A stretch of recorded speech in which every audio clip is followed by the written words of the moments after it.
खबर के साथ करेंगे। झारखंड में इंडी गठबंधन में घमासान देखने को मिल रहा है। सीट के फॉर्मूले पर गठबंधन में फसाद हो गया है। सीटों को लेकर आरजेडी और सीपीआई एमएल में नाराजगी देखी जा रही है। 12 सीटों से कम पर मानने को तैयार नहीं है आरजेडी, तो वहीं सीट फॉर्मूले से नाराज आरजेडी और सीपीआई एमएल की तरफ से अलग अलग प्रेस कॉन्फ्रेंस भी किया जाना है, जहां 11 बजे तक आरजेडी ने अल्टीमेटम दे दिया है गठबंधन को, तो वहीं दूसरी तरफ बताया जा रहा है कि दोनों ही बड़े दल जो है कुछ बड़ा फैसला भी ले सकते हैं। सीपीआई-एमएल 6 सीट पर चुनाव लड़ना चाहती है और ऐसे में ये अल्टीमेटम गठबंधन को दिया गया है। साथ ही साथ जल्द से जल्द जो सीटों का फॉर्मूला है उसे सही तरीके से करने की बात भी कही जा रही है। तो आज 2 बजे सीपीआई-एमएल की तरफ से प्रेस कॉन्फ्रेंस किया जाएगा, तो 11 बजे आरजेडी पीसी कर सकता है।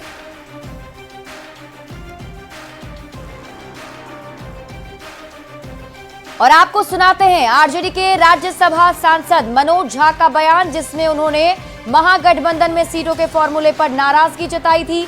मनोज झा ने कहा था कि 3 से 4 सीट पर लड़ने के लिए कहना किसी के सामने अपना गला काटकर रख देने जैसा था। झारखंड में 22 सीट पर मजबूत जनाधार का दावा कर रहे आरजेडी ने सीटों की संख्या बढ़ाने के लिए सोमवार 11 बजे तक का, यानी कि आज 11 बजे तक का अल्टीमेटम दे दिया है। आप 3 या 4 पे लड़िए, तो ये तो उसी तरह की बात हुई कि बीजेपी के खिलाफ जो सबसे ज्यादा प्रतिबद्ध है उसको कहो गला काट करके थाली में रख दो।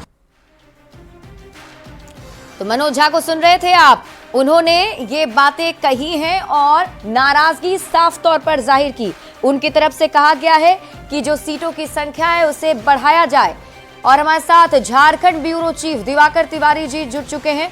दिवाकर जी, अगर हम बात करें आज जो 2 बड़े दल और ये बड़ा फैसला आज दोनों ही दलों की तरफ से लिया जाना है, क्या लगता है अलग राह अपनाया जाएगा इन दोनों दलों की तरफ से, या फिर गठबंधन इन दोनों को साधने में सफल हो जाएगा?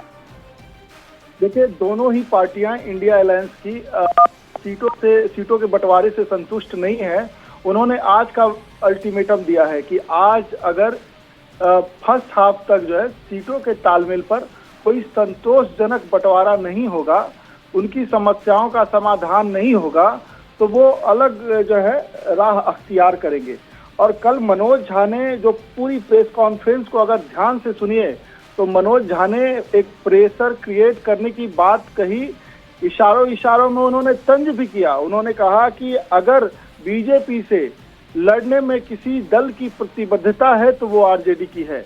उन्होंने तंज करते हुए और एक तरीके से कहिए कि ताना मारते हुए भी ये कहा कि हमारे भले ही एक विधायक हो, हमारे दल के पास एक विधायक हो, लेकिन वो प्रतिबद्धता के साथ इस गठबंधन से जुड़ा हुआ था।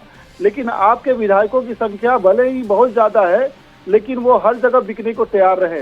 यानी कि पूरे 5 साल के दौरान उनकी अगर देखिए तो खबरें आती रही कि वो बीजेपी नेताओं के संपर्क में है, कोई कहीं जाके मिल रहा था, कोई कहीं जाके मिल रहा था। तो ये हम नहीं कह रहे हैं, मनोज झा खुद कह रहे हैं कि आपके विधायक तो बिकने के लिए बैठे हुए थे, लेकिन हमारे दल की प्रतिबद्धता थी। उन्होंने एक बात और कही कि हम गठबंधन करेंगे, हम सैक्रिफाइस कर रहे हैं। उनकी जो जीतने की क्षमता है वो 18 से ज्यादा सीटों पर है, 19-20 सीटों पर वो जीत सकते हैं, लेकिन वो गठबंधन दल में गठबंधन धर्म के तहत वो जरूर जो है सैक्रिफाइस कर रहे हैं, लेकिन वो गला नहीं कटा सकते हैं। उन्होंने ये बात साफ तौर पे कहा है मनोज झा ने कि वो गला कटाएंगे नहीं। वो उनके विनेबिलिटी फैक्टर को देखते हुए उनको सम्मानजनक सीटें साझा की जाए, तभी इस गठबंधन में रहेंगे। उन्होंने कहा है कि अगर ये नहीं होता है तो वो 19 से 20 सीटों पर अपने उम्मीदवार खड़े करेंगे। ठीक है दिवाकर जी, नजर होगी प्रेस कॉन्फ्रेंस पर। आज 11 बजे आरजेडी की तरफ से साफ कर दिया जाएगा। बहुत बहुत शुक्रिया इस अपडेट के लिए। बढ़ते आगे और अब बात करेंगे जम्मू